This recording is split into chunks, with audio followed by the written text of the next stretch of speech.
साहेब जी, मेरे सभी भाइयों बहनों बेटा बेटी माता पिता को भक्ति की सत साहेब। तो आज हम सुनेंगे संत रामपाल जी महाराज की अमृतवाणी में अमृत सत्संग। हमारे पास जब भी टाइम हो हमने गुरु परमात्मा जी के सत्संग सुनते रहना। चाहे हमने पहले कितनी बार ही सत्संग सुन लिया हो, फिर भी हमने सत्संग सुनने के लिए टाइम जरूर निकालना। तो सुनते हैं सभी भाई बहन बेटा बेटी माता पिता मिलजुल करके सत्संग संत रामपाल जी महाराज की सत साहेब जी।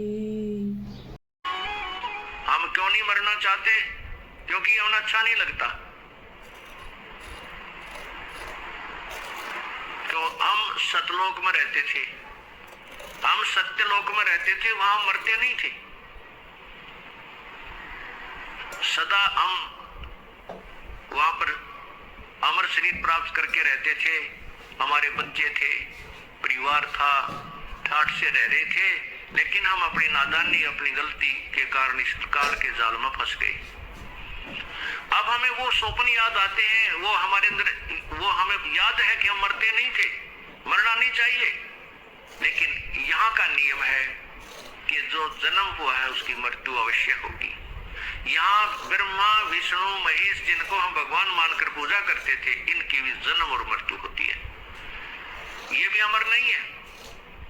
देवी भागवत 30वें स्कंद अध्याय 4 और 5 में आपको दिखाएंगे। इसी सृष्टि रचना जब शुरू करेंगे आपको समझाने की, उसमें स्पष्ट लिखा है कि दुर्गा इन ब्रह्मा विष्णु महेश की माता है, ज्योति निरंजन ये ब्रह्म इनका पिता है, और ब्रह्मा विष्णु महेश तीनों स्वीकार करते हैं कि हमारा तो जन्म मृत्यु होता है, हम अविनाशी नहीं।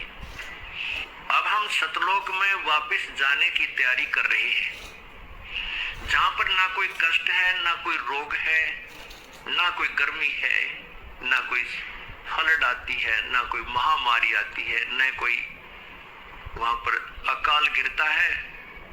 वहां सदा सुख रहता है, सदा सुख, उसको सुख सागर कहते हैं।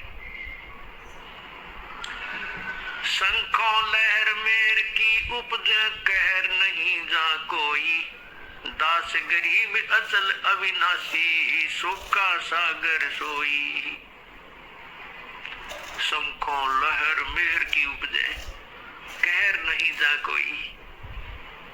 आप देखते हो यहाँ पर कई बार हृदय में इतनी दया भर जाती है, इतनी दया भर जाती है कि शत्रु भी शत्रु नजर नहीं आता, महसूस नहीं होता, उसके प्रति भी एक प्यार उमड़ आता है। क्यों झगड़ा करते हैं, किस लिए करते हैं, लेकिन वो रहती है अक्षण मात्र ही, कुछ ही देर के बाद वो लहर समाप्त हो जाती है, वो हिलोर चली जाती है, फिर वही अकड़, वही नोकी नो गुस्सा, वही अंदर से बकवादें प्रारंभ हो जाती हैं।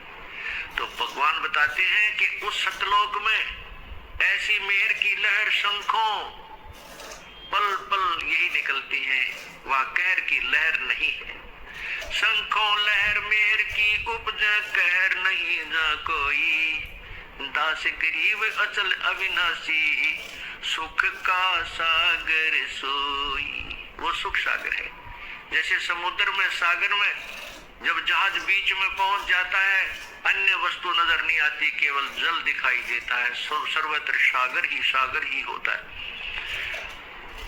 इसी प्रकार वो परमात्मा का सतलोक सुख सागर है, सुख सागर, वहां सुख ही सुख है, सुख ही सुख है। जैसे पानी में, समुद्र में दूसरी चीज होती ही नहीं, ऐसे ही सतलोक में सुख के अतिरिक्त कोई वस्तु है ही नहीं, कोई और पीड़ादायक कोई भी वस्तु नहीं है, कोई भी पदार्थ नहीं है, और न ही कोई ऐसा जीव है। अब वो परमात्मा पूर्ण ब्रह्म, सारी सृष्टि का रचनहार, कुल मालिक, अपने लोक से चलकर इस काल ब्रह्म के 21 ब्रह्मांडों में आता है। वो किस लिए आता है, क्यों आता है, इसका एक सीधा सा उदाहरण तो ये बताएंगे। जैसे महाराजा होता है, उसके अंतर्गत सैकड़ों राजा हुआ करते थे, जो पूरी पृथ्वी का शासक होता था, जिसको चक्रवर्ती राजा कहते थे। वो अन्य स्थानों पर जाता था कि उस अक्षेत्र का, उस नगरी का राजा कोई अन्याय तो नहीं कर रहा, प्रजा को पीड़ित तो नहीं कर रहा है। अगर ऐसा वो कर रहा है तो उसको मैं फिर जनता को राहत दूंगा। एक तो उद्देश्य ये होता है। अब इसी प्रकार पूर्ण परमात्मा इस काल के ब्रह्मांडों में आता है।